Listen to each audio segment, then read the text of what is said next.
Ya es la séptima jornada de manifestaciones en contra de la reforma previsional que es impulsada por Emmanuel Macron y que también recordemos que el gobierno hoy la presentó ante el Consejo de Ministros. Es verdaderamente muy compleja la situación en Francia, ya que queda paralizado todos los servicios públicos, los subtes, todos los transportes, y ya son 51 días de huelgas consecutivas. Sí, está bastante complicada la situación porque aparte, como decíamos, ya desde finales de noviembre que vienen haciendo estas huelgas, no sé si recordás, Amanda, que contamos acá en La Voz de la Ciudad segunda edición, que para el momento de las fiestas iba a estar la ciudad completamente colapsada y parece que esto continúa, continúa este tipo de enfrentamientos entre los trabajadores y el gobierno. Exactamente, pero para más información estamos en comunicación con Ariel Molina, licenciado en Relaciones Internacionales. Muy buenas tardes, gracias por este contacto. Te saludan Amanda Pizarro y Nahuel Crescenzo. Hola, buenas tardes a todos. Muchas gracias por invitarme. Gracias. ¿Qué tal, Ariel? Quería consultarte puntualmente que nos cuentes sobre esta reforma provisional que está siendo impulsada por Emmanuel Macron. Sí, la reforma provisional que quiere impulsar Emmanuel Macron, es importante destacar que no es inmediata, sino que es para el año 2027. Quiere subir la edad jubilatoria 2 años, de 62 a 64 años, para aumentar la población económicamente activa y así poder hacer que crezca la economía para poder recaudar más impuestos. Pero de todos modos, por supuesto, todos sabemos que esto incide directamente en la vida de las personas que van a tener que trabajar 2 años más para pagar las políticas que quiere implementar Macron. Claro. O sea, ¿el origen de estas protestas tiene que ver con esto, con el tema de las jubilaciones, o también podemos sumar otras cosas que vienen pasando en Francia con respecto a los combustibles también? No, la reforma provisional que quiere aplicar Macron es una de las tantas políticas que un gobierno tecnócrata quiere implementar. Para poner rápido un tema, un gobierno tecnócrata es un gobierno que está alejado de la arena política y que quiere justamente eso.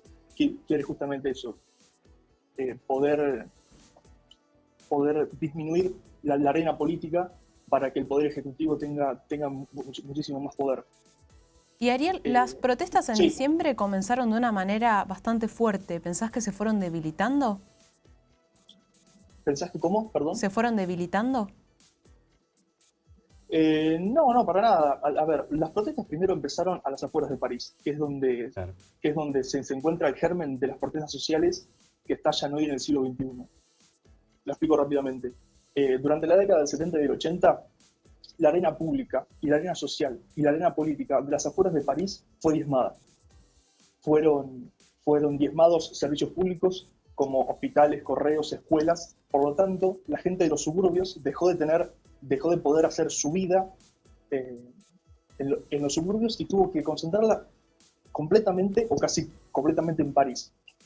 ¿No? Estamos entonces, al perder a las personas de los suburbios de París, llevándolo rápido a un campo que conocemos todos, como por ejemplo puede llegar a ser Pilar, Cañuelas o Quilmes, al quedarse esas ciudades sin escuelas, sin medios de transporte, con la única capacidad de desarrollar sus vidas yéndose todos los días a Capital y de vuelta, imagínense cómo puede llegar a impactar un aumento del combustible en esa gente. Claro. Qué bien explicado. La verdad que lo pasaste como muy a lo cotidiano. Concreto. Y sí, la verdad que sí. Bueno. Pero, digamos, lo que estás explicando es que en estas zonas alejadas de París están atravesando situaciones muy complejas, entonces. Las zonas las zonas que están aledañas a París, sí, definitivamente no están pasando un buen momento.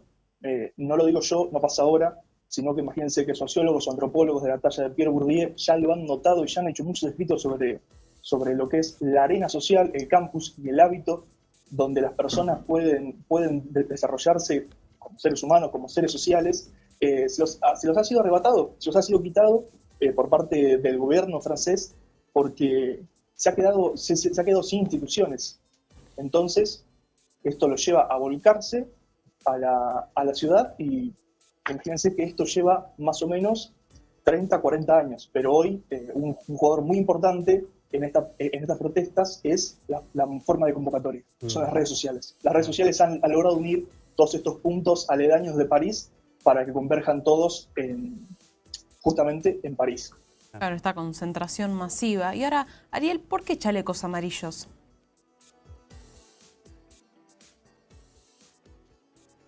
Chalecos amarillos, justamente porque lo que decía antes, que el combustible y la transición ecológica, que es el término que está muy en boga hoy en Francia, es que dejar de emitir dióxido de carbono, dejar de emitir gases que hacen mal a la capa de ozono. Pero ¿cómo es esto? Esto es bajando el nivel de combustión. ¿Cuál es la manera de bajar el nivel de combustión? Aumentando el impuesto a las emisiones. Las emisiones hoy en París y hoy en Francia y en esos lugares aledaños son por parte de los autos. Ariel, entonces, sí. Hoy se cumplen 51 días de huelgas y de protestas en Francia. Sí. ¿Cómo afecta esto? Obviamente negativamente a Emmanuel Macron, sí. Pero bueno, ¿cómo es el tema de la imagen de él allá? Sí. Termino lo último. Sí.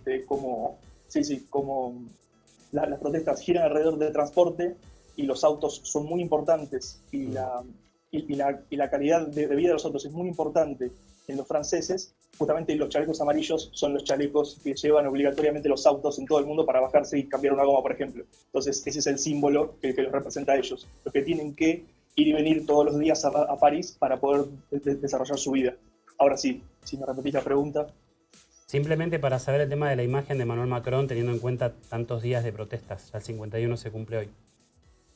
Imagínate que los chalecos amarillos tienen un 70% de aprobación. Creo que eso dice muchísimo. Claro. Emmanuel Macron es todo un representante del sistema político francés. Que por supuesto su imagen domésticamente, su imagen internamente para la opinión pública francesa está decayendo.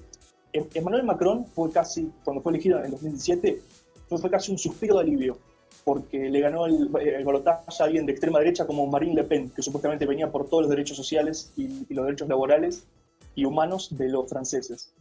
Pero la accionar de Emmanuel Macron lo que nos está diciendo es que el sistema político francés está muy tirado hacia la derecha, porque si entre alguien de extrema derecha y alguien que pone impuestos muy significativos para la vida de los franceses, si esas dos eran las opciones, quiere decir que es un sistema político muy poco heterogéneo. Bueno, Ariel, muchísimas gracias por esta comunicación y también por tu tiempo. Fuiste muy preciso con la información. No, por favor, muchas gracias a ustedes y nos comunicamos cuando quieran. Ahí lo escuchábamos entonces a Ariel Molina, licenciado en Relaciones Internacionales, ampliando un poco la situación compleja que está atravesando en este momento Francia con tantos días consecutivos de manifestaciones en consecuencia de la reforma provisional que es impulsada por Emmanuel Macron. Muy bien, ya a las 6 de la tarde en todo el país, momento de hacer la